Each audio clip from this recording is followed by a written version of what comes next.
Kiva is just getting started. You get to this point, and all of a sudden you're on Oprah. Yeah. And you have $10 million that you've had in loans, and all of a sudden, when your mission, you realized we had to be clear on our mission, or else we were about to maybe, to use the language I used earlier, is maybe we're going to lose our soul. Welcome back to The Thermostat with Jason Barger. If you're currently on a commute, a walk, or just a micro break in your day, glad you're making time to step back, to think, and to reflect on the next steps on your journey. I've never been more convinced the best leaders and team cultures in the world are the ones that make time to step back and calibrate their thermostat. I hope today's conversation leaves you feeling grounded and inspired. Now let's dive into today's topic to engage our minds and hearts in order to authentically lead and create compelling cultures wherever we are in the world.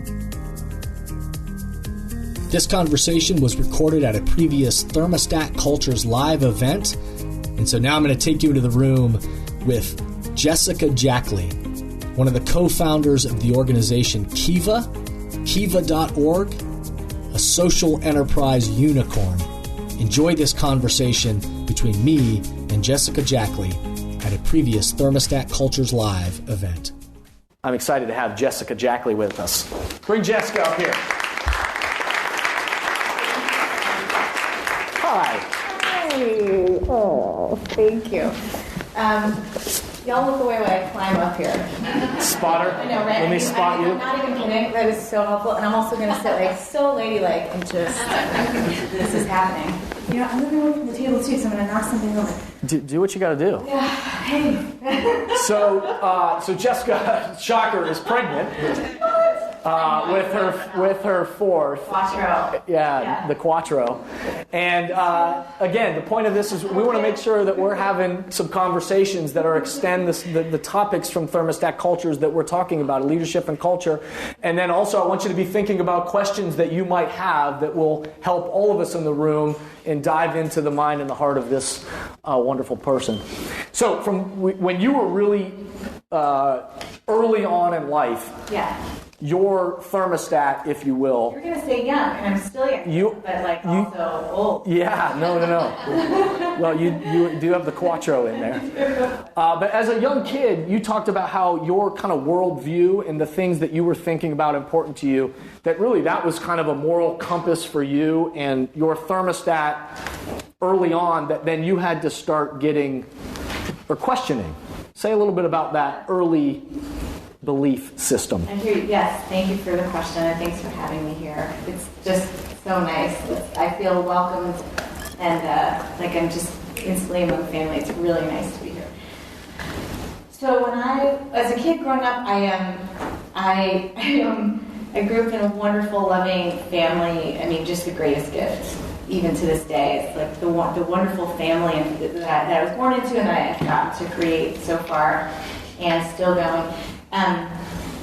And we went to church every Sunday, and I loved it. I loved Sunday school. I loved learning different scriptures, and I misinterpreted a lot of scripture along the way. That's another theme. But I remember hearing a few things. I remember hearing how Jesus calls us to be helpers in the world.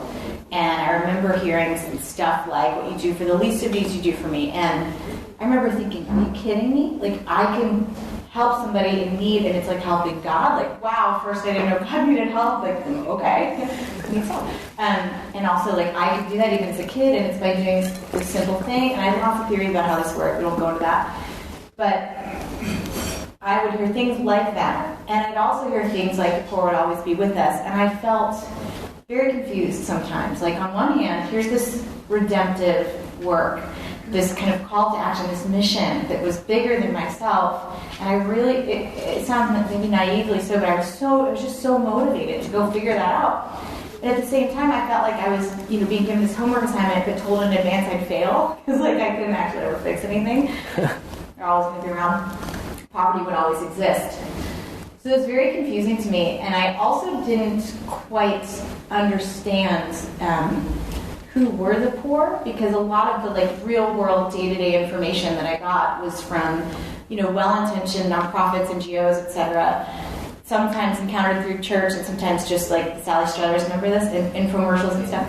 And so it was a pattern that repeated itself again and again and again. I would, be approached somehow with the print, brochure or an infomercial on TV or something, and it would be a sad, not just sad story, but a story like crafted, sometimes sad music in the background too, crafted around themes of suffering and desperation and hopelessness and like trauma, all the bad stuff, and then just when you're feeling your worst, perhaps guilty, if not shameful about your own relative, middle class American wealth.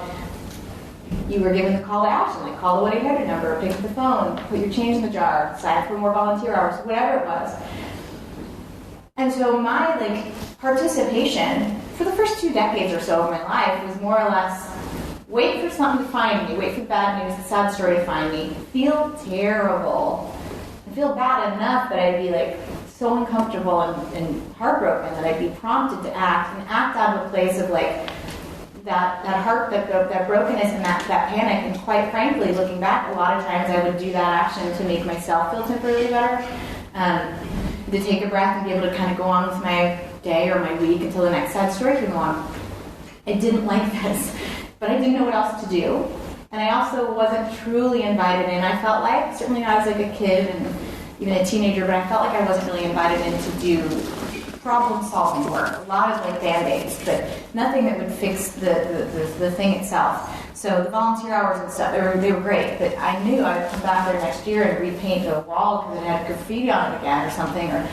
So I felt stuck, I felt detached, and I felt like there was this wall between me, this kind of barrier that had been erected between myself and people that I genuinely longed to know and understand and to serve, but all I was getting to do was to participate in these little bitty kind of piecemeal ways. And I thought there's got to be more to this, but I wasn't sure how to figure that out. And part of that, kind of the shift in your mind, at least as I've understood it, as I've gotten to know you, is that this shift, though, of this, what does it mean to give out of guilt? Yeah. Into shifting that and kind of shifting the temperature around, all right, well, what does it mean to give out of love? Yeah. And instead of out of guilt, what does it mean to give out of love? And then to say, all right, if that's the mission, as you began to get clear on what the mission was, that shifted the way you began to think about it. Is that right? Sure. And I was full of it. I was full of that love. I honestly just started to question, am I really getting anything done here? And why? Why am I, is there really genuinely hope, or is the you should help, but it's never going to actually get fixed? Which side is more true, and what does it mean to help despite the reality that there are intractable problems and there's always suffering in the world? What does that look like, and what's enough, right? So, and I'm supposed to have my 1 cup of coffee, but this is my second. Sorry. We won't tell. Yeah, right? Don't tell, plug the ears, whatever. I'm getting punished, actually, for it. I'm getting beaten up right now from the inside. But I remember, I remember hearing those things about, for the cost of a cup of coffee, you can save a child's life. If you think that's possibly true, you got to really think about what are you doing with that extra bit of money every day. I don't think I spoke with Howard. I spoke with who's the other guy now? I'm having pregnancy brain, but at Starbucks. Anyway, and I made a joke about do I buy my Starbucks? Yeah. Do I give it to a kid? Or do I do both? Or do I give a little bit more than the cost of the latte? How in the world? What's enough? Right? Uh-huh. Yep. So yeah, I mostly started to question what's really worth doing, because it's all great to have my own personal transformation and feel good and I'm learning, but what am I getting done in the world, and what's really effective? Yeah. And so what I think is captivating is that you so from this shifting of how do I even think about this, to then what is it that I want to do about it, and then this idea of all of a sudden, okay, well, what does the action look like? And so all of a sudden, you spend time in East Africa. 3 months, I think it was, in East Africa, traveling around and meeting all these entrepreneurs and starting to say, okay, well, if I'm shifting the way I think out of giving out of guilt and then giving out of love, then what is the loving act, and what is it that we can actually do that's going to benefit people? So talk about kind of the beginning days of that. Yeah, so to unpack sort of how I got there, and I learned about microfinance when I was I wasn't a temp anymore, but I stayed for a few years actually in this job. It was administrative work at the Stanford Graduate School of Business, and it was not my dream job, but I was around a lot of really interesting people and ideas, and they were thinking about how to use business skills and entrepreneurial thinking to solve social problems, which I really liked. I hadn't encountered that kind of convergence before. Yeah. So I heard about microfinance from Dr. Yunus, winner of the Nobel Peace Prize, 3 years later after I heard him in his work pioneering modern microfinance. And I thought, I want to do that. So I quit my job. I begged my way into an unpaid internship in East Africa, and I camped out for 3 months interviewing entrepreneurs that had received $100. It wasn't even a loan. It was a grant, but I was not the business mind at the time. Same thing, it's fine. And I'll learn about the paying back part another day. But I watched how this little infusion of just $100 had such a huge impact on their ability, goat herders, farmers, seamstresses, small restaurant meaning like a table where at noon they'd serve beans and rice to workers, like basic stuff. But I watched how $100 could really shift things, and I watched how, these were people like we've been hearing about all my life, but they didn't just have sad side of their story. There's a lot of amazing other stuff too, and I felt like they had been sold short. Those stories have been kind of used for well-intentioned purposes, but just they weren't accurate. And I thought, how would I feel if only the sad stuff of my life got told? I didn't like it, and kind of felt icky. So I started to wonder, what if a new story was told? What would that do to the listeners, the watchers, the people that the would-be donors or contributors like myself growing up? And what kind of new response could happen? Because I noticed that, I felt differently. I didn't feel like I should shit all the time. I didn't feel bad all the time. I was just talking to normal people who were awesome and doing all the right things, doing objectively, the correct things amazing things, doing more than I could have ever imagined doing with very simple, very limited resources. So it wasn't that, it was just they didn't have access to any kind of fair capital. So I started to think, what if, truly could treat individuals like actual partners, not just a charity case. And by the way, giving is great, we can talk about that, but there's a different relationship that's conjured when you have a loan versus a grant. A lot of them, after the first $100 grant, wanted loans to kind of have more ownership over their own success and have autonomy and that feeling of independence, right? So you don't endlessly owe gratitude and or anything else to a donor or a donating organization. So what if we told a new story, the more well-rounded story, an entrepreneurial story? What if we give people a different way to react, not just a donation, but instead a loan, 0% loan with the lender. So instead of giving $25 and expecting thank yous forever, and they paid back. And we're even. Just think about the language there, right? We're literally we're good. We're good, right? And what if you could actually use technology to make all that happen? Because I noticed, there wasn't a way to do any sort of. Some people, it reminds them the Kiva experience of you meet people where they are child sponsorship, but it's an adult, not a kid, and it's a loan, not a donation. Fine. There wasn't any way to do that online at the time. Yeah. There wasn't nobody was saying crowdfunding.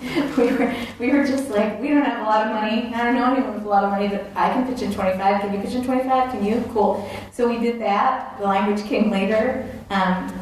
There are a lot of pieces. I can keep going, but I'll pause there and you can direct me where you want to go with this. So that's how the beginnings of Kiva happened. It was this desire to tell a new story, a desire to allow people, like my friends and family back home, to respond differently, out of a different motivation, out of a different set of with hope, right? Not just, this is so sad. And to genuinely build a different kind of connection between and among people that otherwise might not have ever connected, and certainly would have connected in a kind of different way. Yeah, and so one of the things I think is also fascinating is you talk so much about the power of stories. Yeah. And again, whether or not you're thinking about this in terms of Kiva or connecting to that story, or you're thinking about your story and or your organization and what are the stories that you're trying to tell, that you figured out early on that this was about the story. You had to be able to tell the stories of the people that you were truly trying to serve. In the best case, let them tell their own story, which is it's hard with translation and lack of literacy sometimes, but you do your best to represent what they would want to have said about themselves, not you don't want to gamify it or make it, well, we know if we mention education or we know if we have That's right. a kid in the picture, or we know all that stuff. Right. We're like, what do you want to say?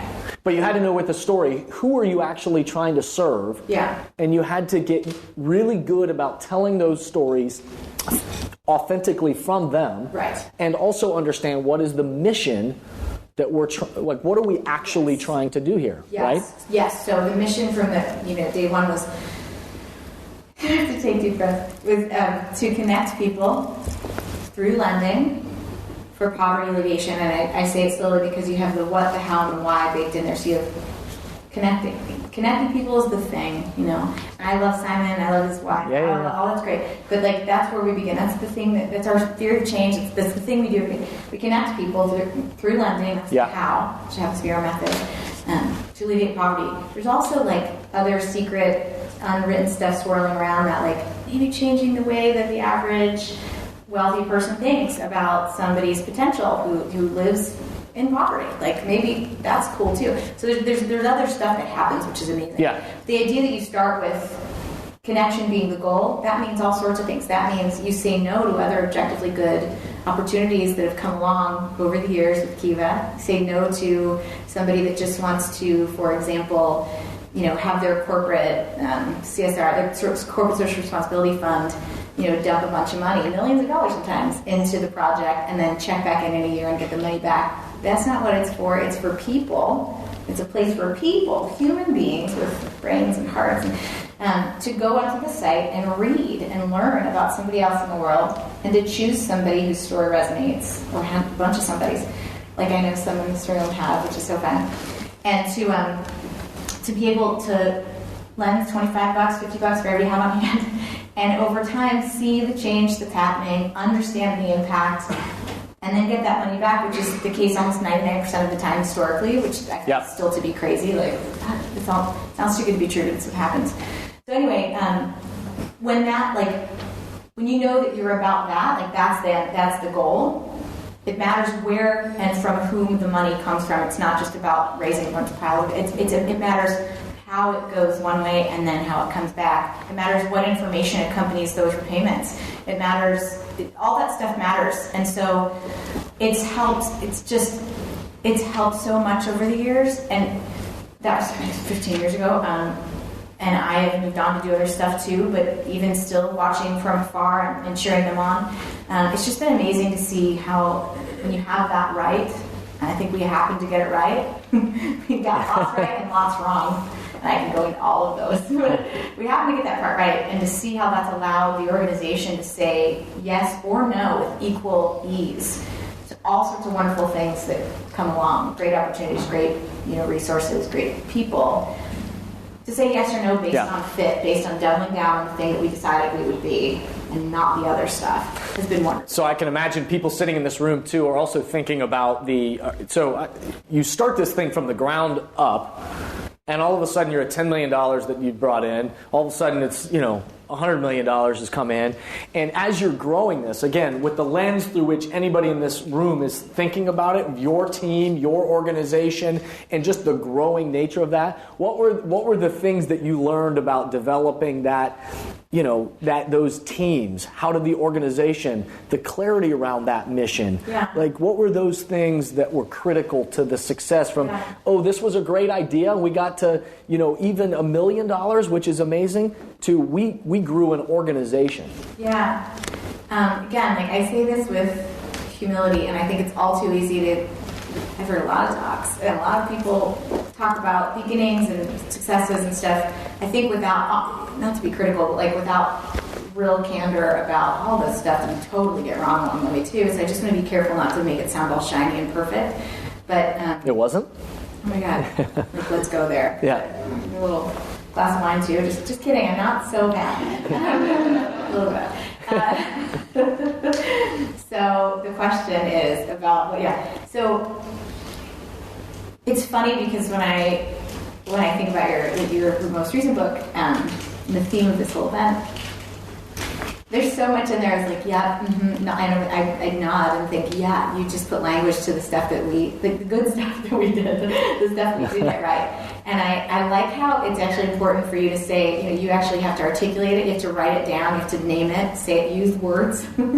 Because, yeah, we had a mission, I think most organizations have missions, but it was plastered on the wall, it wasn't just the poster, it's something that I would cold call people, make sure they knew it, make sure they understood it, we would unpack it, we would tell stories around it, why that was it, what it wasn't. And then, the values too, we would name all that stuff, and it would be prominent and displayed and visible and discussed and referenced when big decisions came up, and then shared always, with the whole team, even as it got to be dozens and then 100 to everybody. Yeah. So that we could say, look, this is how you use these. This is how you make these real, and if we ever found we needed to update or adjust language, that's perfectly fine to do too. You kind of test it out as you go and see how they work for you. So I talked about the. We have... So what I talk about in the book is this idea of language driving behavior. Yeah. And again, if we can't describe what the values are or what the temperature is that we're trying to set, if we can't describe that, and I talk about the idea of integrity up on the wall. If every company and organization you walk into has this big poster that says integrity, but yet when you ask their employees or you bump into people around, just stand. Is that cool? Absolutely. I feel good. You can. No. It feels good. Just stretch. Do whatever you need. Really, this is it's not possibly comfortable. So. Yeah. But if you walk in and they have that integrity on the wall, and but then you ask people, what does it look like to live and work here with integrity? And oftentimes the experience is it means integrity, right? That if we need language that's going to drive the behavior and set the temperature that we want, so that we have to be able to articulate that, but then we have to use it. It's not about having a poster on the wall, it's about leveraging that. Are our posters in our people? So what is it we're doing actively to bring that language to life? Yeah. Right? I remember, because you mentioned it this morning, and we're just kind of having this wonderful ongoing dialogue, and I hope you continue to forever. But we were riffing on the idea of just partnership, right? What does that mean? So to really genuinely believe and to act on and to build something around the concept of partnership with people that live in a very different way, with very different experiences, very different skills, you gotta actually mean it when you say I'm sorry, but just to be quite blunt, they're worthy of a partnership relationship. Because it's, for example, let's say you're lending to a goat herder who has a second grade education, cannot read or write, has 10 goats. It's the height of his or her business right now.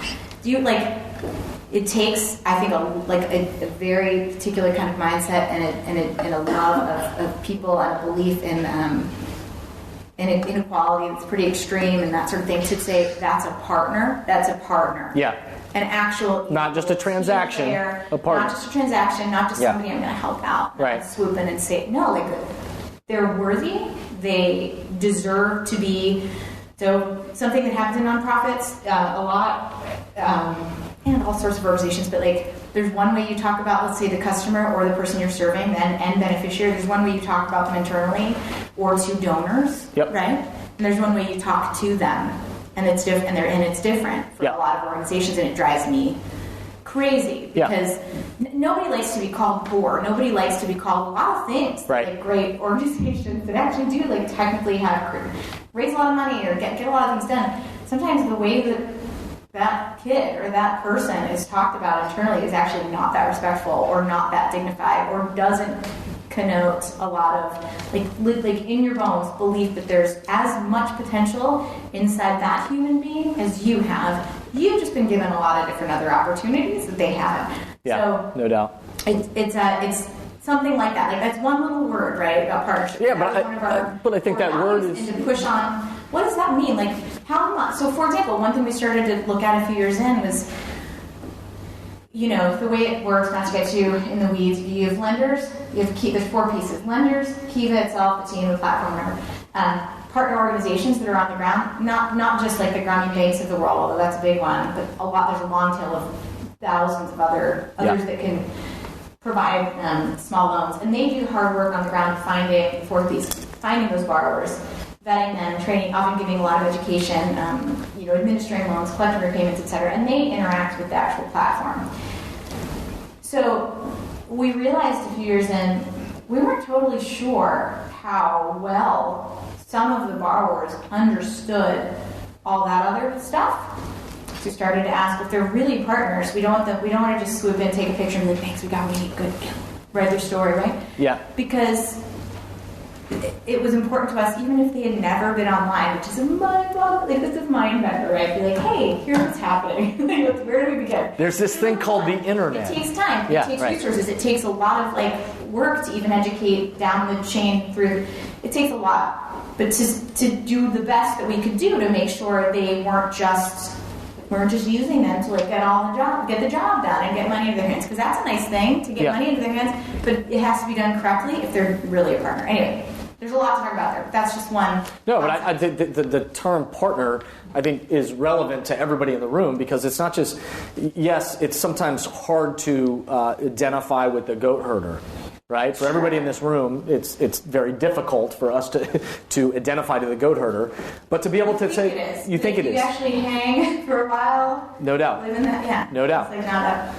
But to think about the word from partner, to all of us, every single day we decide whether or not the quote-unquote partnerships we have are transactional or if they are truly partnerships. Sure.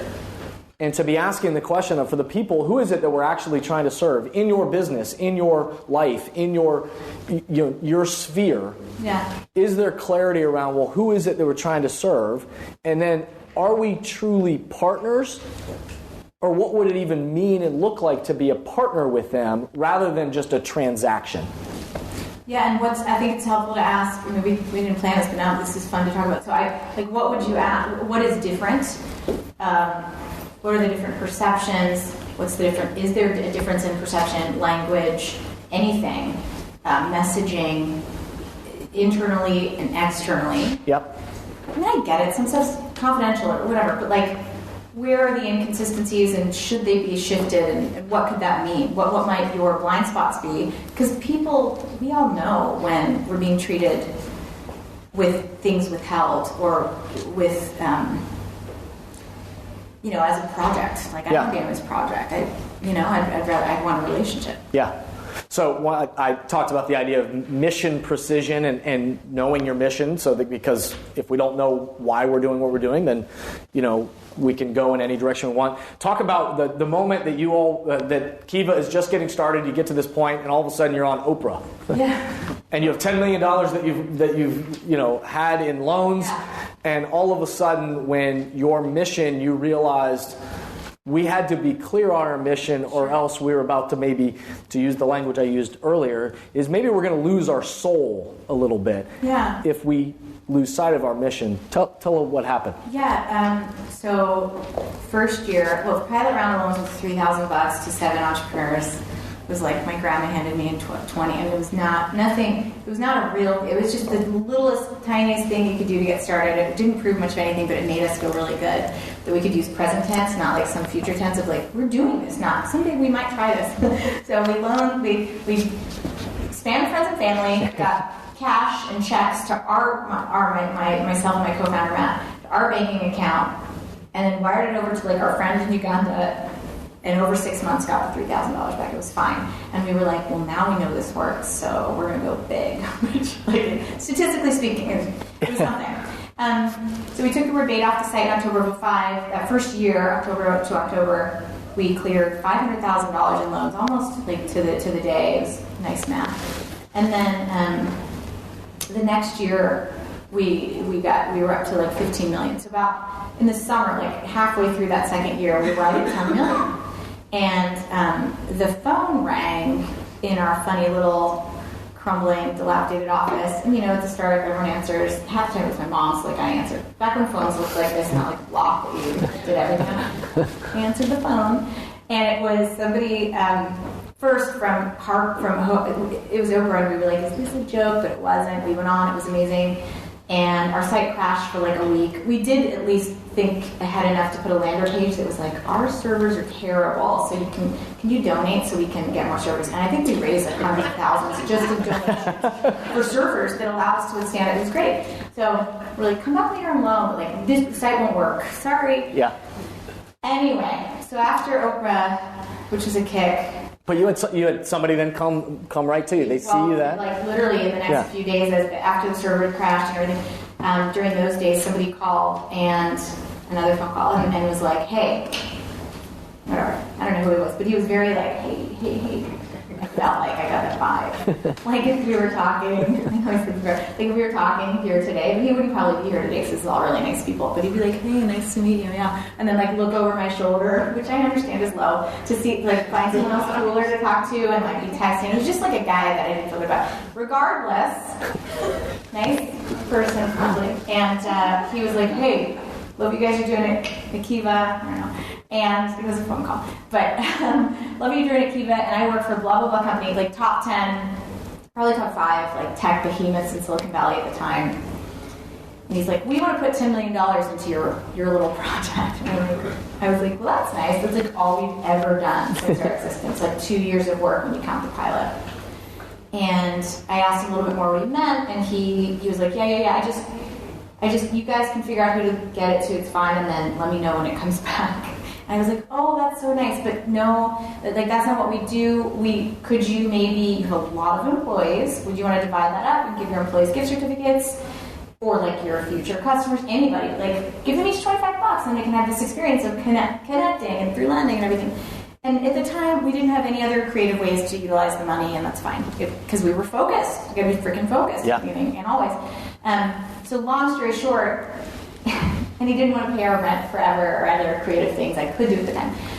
Long story short, I said, well, that's very nice, but it's not a fit for us, because and I told him no thanks, and I gave him a handful of other organizations to call, which he promptly connected with, and they thanked me. But basically, had he put his money, dumped it into our system, would have clogged it up, $10 million worth of $25, $50, $100 bits that would have human beings behind it that were lined up, just waiting for our servers to be better, to come lend. And we would have rather have all those people connecting through their $10 million and then beyond, and telling their friends and all that stuff, versus one big corporate pile that would be nameless, faceless money that could do a lot of good, but could do a lot of good in a lot of ways, so in a lot of other places. So we said no thanks to that, because it wasn't what we decided we wanted. You said no to $10 million, even though that was all they had raised at that point, because it didn't fit the mission. Yes, sir. That you didn't feel like it was about connecting, you felt like it was about a transaction. It was.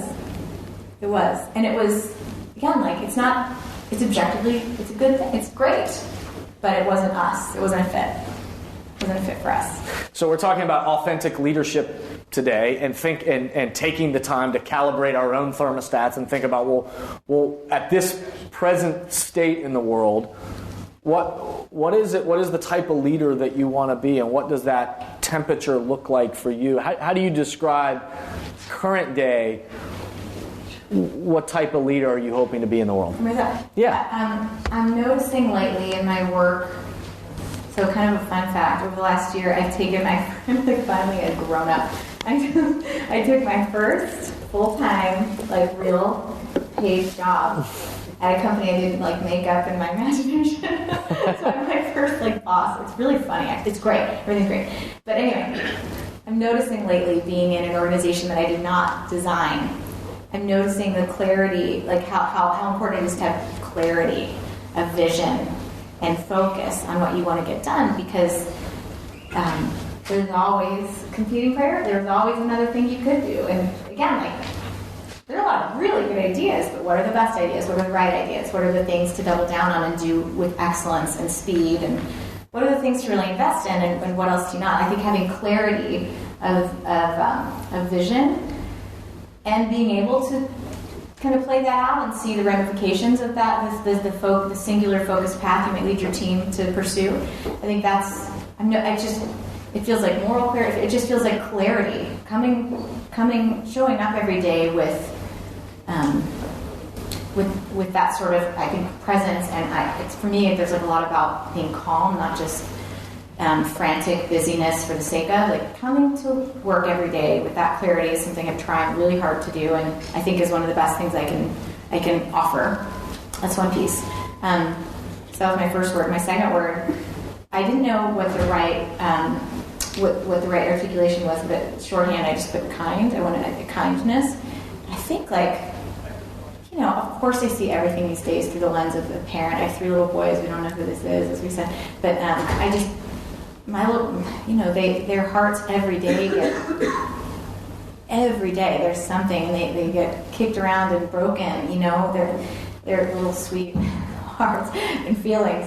And I just feel like we all still have that. Like, people show up with all their stuff every day, whether they talk about it or not. And so to just be gentle and kind and patient with people while setting really high expectations is something I'm trying to do as well. That's the second thing. And then the third thing, what was my third thing? Let me just make sure I got it right. Yeah, empowering. I have no desire. I want to be an extreme empowered. Like, I told my team yesterday, actually, I said, I'd rather you just, like, make the decision because I trust you and because I do feel like as a team we're super solid on who we are, how we get things done, where we're going. So you have what you need. You're all experts in what you're doing. You're all very smart people. Like, make the decisions without me and let me know. Like, let's try to err on that side for a while. So I'm happy to help. Which is but, like, I want you to. Yeah. You can do this, and so I'm trying to actually. That's my challenge at the moment. I'm trying to figure out, like, how to say no. I really mean it. I really mean it. Yeah. Like, I don't need to edit this copy. I mean, I really enjoy that part actually sometimes. But, like, I like the work. But I'm trying to, like, convince them I really mean it. They can feel as empowered as they allow themselves to be. The empowerment can take place once there's clarity around that. Once there's clarity, temperature. You're good to go. Yeah.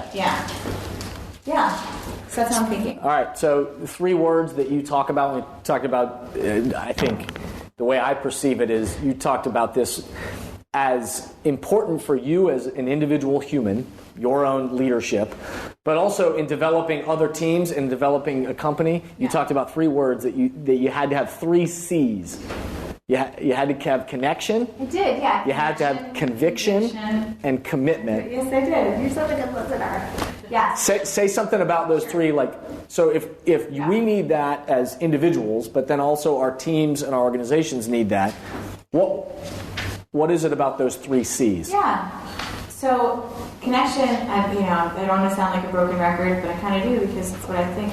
I think all the good things I've ever been a part of have begun with a deep connection to the person you want to serve. I mean, I just don't know how else to begin. I don't know how else to stay fresh and innovative. If it's truly a relationship which is dynamic and changing, you don't just do, like, a case study on a type of segment and then build something from that and never look back. Like, you spend time, you're in the trenches, you use the thing itself, you watch people use the thing itself that you create, you produce. You really, like, get as much in their heads and hearts as you can, and you don't stop doing that. So there's a lot of little ways you can bake in creatively,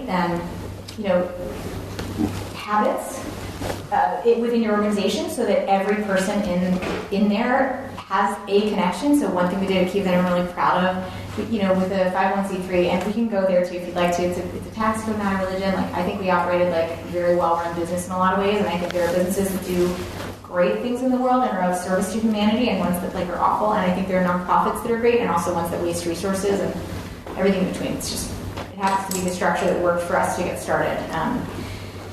Regardless, you can't do certain things. Like, you can't incent people financially in a particular way that you can elsewhere. You do have limitations there, but what you can do is provide a different currency, and I think, like, a currency that it draws the right people in. So one thing we established was this sort of benefit that every person at Kiva, at least in the early days, I should double check if they do it now at the same frequency, once a year, just to pick anywhere in the world that Kiva has borrowers and go hang out for a week and we'll pay for it all, so they can be there and spend time understanding the day-to-day of the folks that we serve. And whether you're sitting behind a screen coding all day, whether you're in customer service, whether you're the CFO, whatever you are at the organization, you get to do that every year. There's lots of other little ways you can do it too, but I know companies where the CEO does an hour of customer service or 2 hours of customer service or whatever each week, and where there are I'm on the board of Habitat for Humanity, and they invited somebody who literally is now this like incredible man who grew up in a Habitat house. Just bring your people in and actually really let them into the inner circle, and vice versa, get to know them. That's one thing, connecting. I don't know how else to begin good work without that. You'll probably get it wrong if you don't do that. Conviction, how do you stay a believer? How do you stay like fervent and inspired? And to have that clarity, to have that certainty, so that you can make bold decisions, and you can make quick decisions, and you can make convicted decisions as a group. How do you maintain that belief? And I think about, like, for myself, again, it's so similar to things you've said and written about, but there's kind of the input, processing, and output. So for me, figure out ways, give yourself homework assignments to be constantly learning. It can be anything. Like, just decide, like, name it, say it, write it down somewhere, and say, I'm going to read 10 articles a week on this topic. I'm going to talk to 5 leaders over the next month that are doing whatever. I'm going to figure out what works for you. Listen to, whatever. Figure out ways to absorb the right information. It's like what you see is where you go, Figure out how to get the right inputs. That's part one. Processing is kind of part two. For me, I don't know what I think unless I'm talking or writing it down. Writing it down is usually better and more like humane for other people around me. But so I've always been a journaler. Since I was 5, I had like volumes of stuff. And when I write it down, I know what I think. I actually told that funny story. So like a few years ago, we already had 3 kids, but my husband Reza, and we were married and stuff. And we've been together for years. One time I went on this work trip for like 3 whole days, and I come back and he's like, babe, hey, so I really missed you. And he rolls up his sleeve and he goes like this at the table. And I look down and he's got a tattoo of my name, which first of all I joked about, and I was like, it's not my face. There are a lot of Jessicas, I don't know. Like, you're still keeping your options open. But in all seriousness, I was like, oh my gosh, he really likes me. Like, I think this is gonna work out. It's my joke about like right when you write it down, it like really means something different than any other way. Like, there's a put a ring on it. Put it on your arm. That's better than a ring. It's great. But I swear it was so meaningful to me. And when I write down what I think, it helps me sort out ideas and it helps me galvanize and clarify my thinking. And then from the output, like start testing it out, start trying it out, start to take actions based on that. Like start to do kind of those if-then experiments. Like if I really think this is true, then that would mean blah, blah, blah. Then I would have these other assumptions that maybe might play out in different ways than I've expected. So input, processing, output. Last thing, I'll be quick, commitment. I think this is my super cheesy part, but I think like tapping into like choosing every day, reminding yourself, however you need to do it, that you are choosing a lot, most things, especially if we're all in this room, we're pretty darn privileged this stage in our lives. We get to choose what we do with our waking hours. We get to choose who we surround ourselves with. So like to somehow remind yourself, tattoos and other ways, love the ones you're with, like commit and get life out of that. For me, to be good at falling in love and staying in love with my people, but also like with my team, with the ideas that I care about and the work that I want to do in the world. To remind myself that I'm choosing that and I have chosen that, for me, it keeps me feeling just really, in a constant way, rejuvenated again and again about what I've constructed and what I get to do. And I think people who are in love have this superpower, and it sounds really cheesy, but it's true. I mean, people who are in love pay more attention, right? They listen and they look longer, they listen more carefully, and they notice things other people don't. People who are in love are connected to something bigger than themselves. It's super powerful. People love to anticipate and expect the best. I mean, sometimes in like a crazy way, but that conjures the best out of people and conjures loyalty.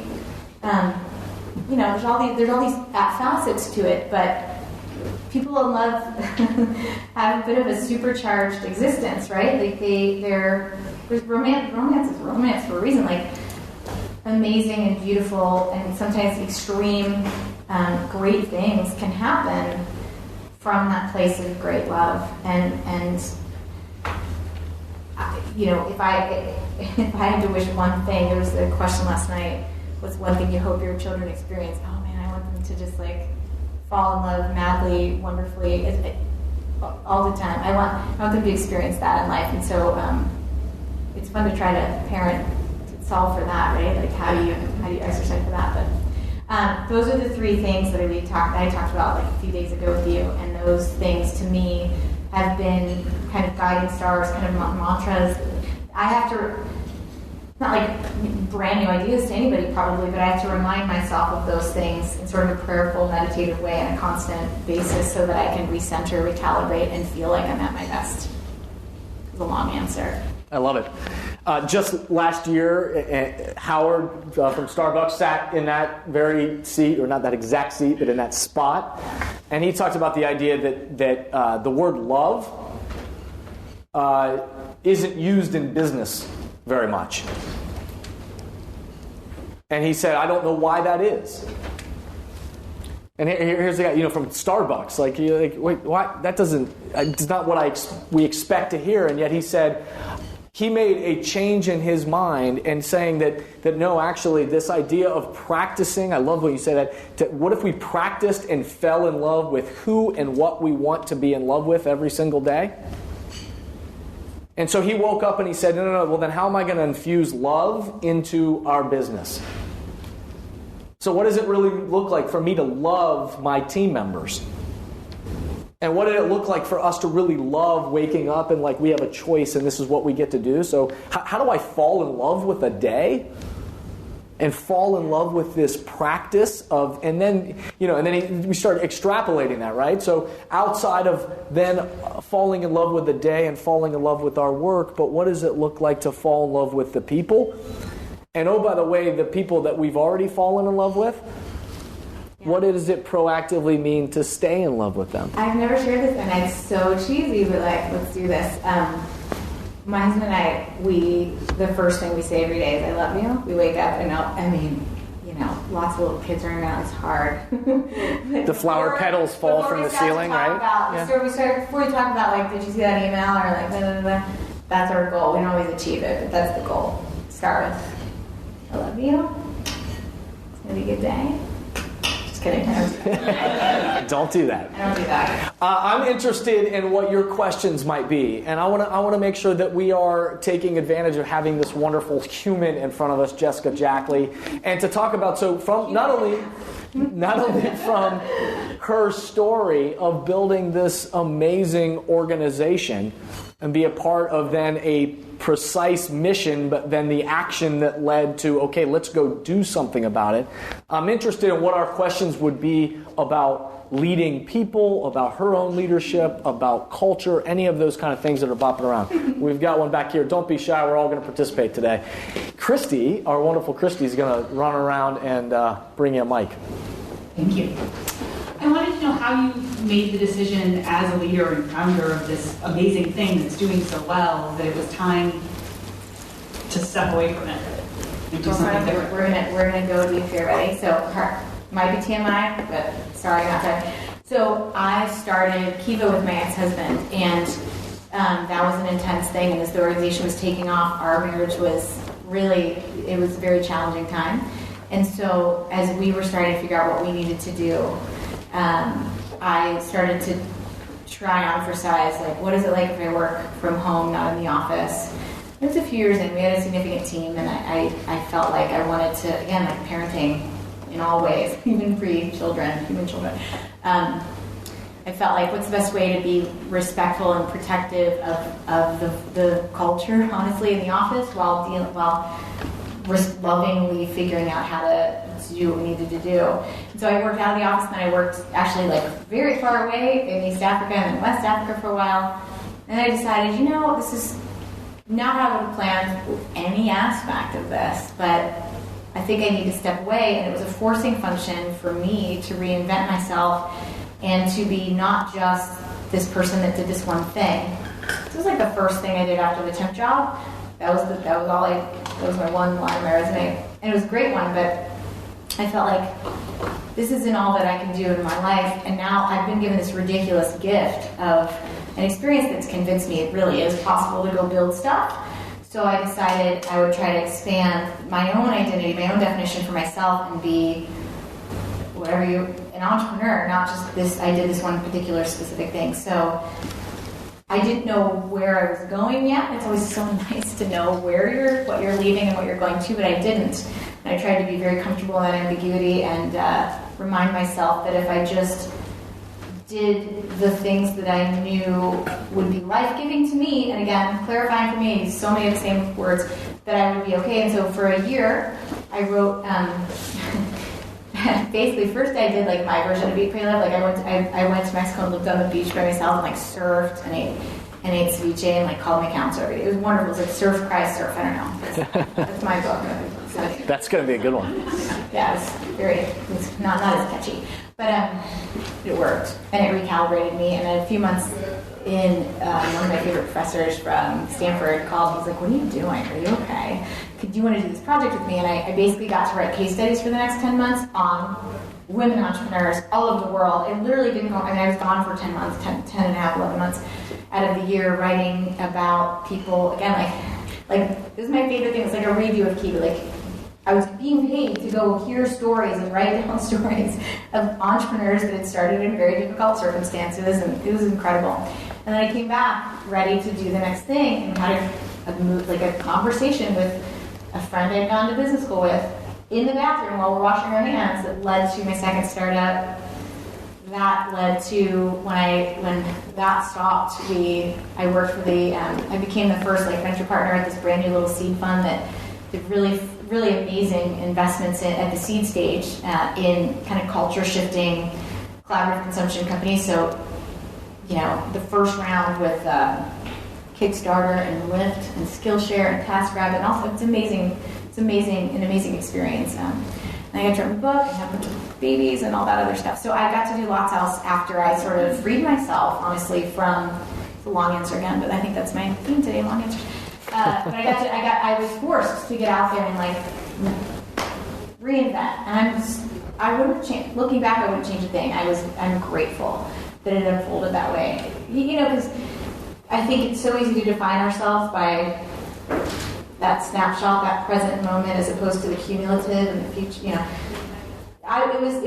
Remember. I'm sorry, I'm not making light of this at all, but I forget the details of that story. Remember the guy who was hiking and then the rock fell on his arm and he had to either stay and die or I cut off my arm with my pocket knife. It's gruesome, and he lived. It was amazing. I felt like I had to do that with marriage identity and professional identity, and it was so painful, but I got to live, I got to go start over again, and it was actually a really beautiful and good thing for me.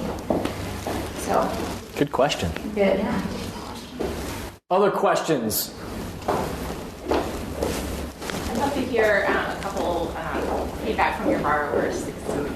Yeah. Feedback from borrowers. Yeah, good question. I mean, I have funny stuff, but there's all the kumbaya amazing stuff where somebody receives a loan 1 year and then a year or two later they're able to come back onto the site as a lender and pay it forward and lend to somebody else. And to be very clear, it's not just Americans lending to people in Sub-Saharan Africa. I mean, it's more countries than the UN recognizes at this point, which is crazy. So you have people in Mexico lending to other people in Mexico. You have people in Senegal lending to a guy in Brooklyn who wants to start a hot dog, food cart or something. It's all mixed up and beautiful. It's just kind of this platform for opportunity where people show up and either can contribute at that moment in time, or they need help from this supportive community at that moment in time. So, you have great, wonderful stories like that. You also have funny stories in the attempts to explain and make sure borrowers do understand what's happening when their pictures taken and their stories being heard and written down. Sometimes I've heard of the field officer, the person facilitating the conversation, showing screenshots or showing the site live and scrolling down. And some lenders, as their profile picture, they'll have an avatar or they'll have a picture of their dog or something. And I've heard really funny stories about why is a dog lending me money? Or it's so fun. There's so much culture, so many differences to bridge and to talk about, and it leads to some really funny conversations. There's also, just in candor, there's the flip side of that too, where when somebody might see a borrower profile, almost always it's oh my gosh, this isn't just money, it's money with people that know my story and believe in me and are confident that I can do this. It's wonderful, right? But once in a while, let's just say there's like a bunch of white faces or something on the screen, the person might think, oh, they're fine, like they don't need me to think. Yeah. That's rare, but you hear everything, right? There's so many bars at this point. You hear all sorts of different reactions to the process, all sorts of different funny questions. One, look, I'll give you like a really feel-good anecdote.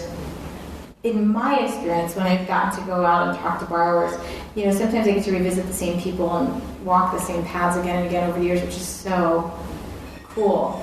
And I remember meeting people who, women who had never worked outside of their home, and their home is like half of this rug and it's a mud hut, so like it's really intense. Talk about like a close and small and slow moving days, but they've never actually done things outside of that little spot. And the role that they had been given and that their culture sort of handed to them and dictated to them was one of like a subservient, person. Anyway, basically, I've met women who, like, the first time I meet them, they're like, hello, and don't look at me, and they might not even extend their hand. They're very meek, whatever. And then they have this experience of getting to be useful in the world beyond those walls. And the next time you meet them, they're eye contact, a little louder, hearty handshake. The next time you meet them, they're like, they open up. And it's so cool to watch that, because there's also a healthy debate to be had about microfinance generally, but microcredits in particular, the loans, and does it really change stuff? And does it? Look, we can go there, and I'm happy to. It's not a silver bullet. By the way, I'm trying to eliminate gun language from it's just my project, so it's not the cure-all. I'll say that. Sorry, at the bank that I work right now, my job, it's fossil fuel free, firearm free, political campaign free. Like, all the money's really clean and sustainable and green and all that good stuff. And so I'm like, what is it like to eliminate? How can I be fossil fuel free and all that I do? How can I be firearm free? And I realize I always use gun analogies, like ready, fire, aim. Like, oh my God, no. Okay, so it's really fun. It's fun to see those intangibles unfold, because yes, sometimes loans are repaid and life is better. Sometimes loans are repaid, it's the same. Sometimes loans are repaid and in the meantime a kid got sick and they're actually not as well off as when they began. But the vast majority of the time overall, I've seen both quantitatively and qualitatively, they've gone through a process, the borrower's gone through a process where it changes the way they think about themselves and their own potential in the world. And if you get also on the other side of things, a lender, like my kids see people from all over the world who want to want to build something. That's how they're encountering the kinds of individuals and the kinds of places, and their stories they're hearing are different through this. And I think that's how things actually change, right? When we do get to that place where we're not just saying it, we're not just trying to be nice, we genuinely believe potential is everywhere. It just has to be tapped and fueled. From the amazing way the world works now, that somebody sends you an email and says, you got to see this TED Talk, and then all of a sudden you watch it and you're like, oh my gosh, I should know this person. I just feel like this is a wonderful human. And then somehow we start exchanging emails, and the next thing you know, we're on a couple of phone calls. And from our very first phone call, it was like, okay, there's synergy here. And we had never met, and yet we're just talking about what is it we're trying to do in the world and what's important to us and what is interesting to us. And next thing you know, we had a couple more phone calls. Then we get to share lunch in LA one day, and now here we're sitting here. And I'll just say this, you're inspiring in many ways. But as somebody that said, I have a conviction about something that it's not perfect, and I'm trying to figure it out. So what is it that I want to go do about it? And then am I willing to bring people with me and us go on the journey to figure it out together? And not only did you grow this really cool, amazing thing that in many ways has changed the world for so many people, but I would say that the way that you show up each day and intentionally now saying, how do I practice and fall in love with the people around you, that is equally making a change in the world. And so we're lucky to have you, and I'm lucky to now be friends with you. Yes, thank you. Jessica Jackley.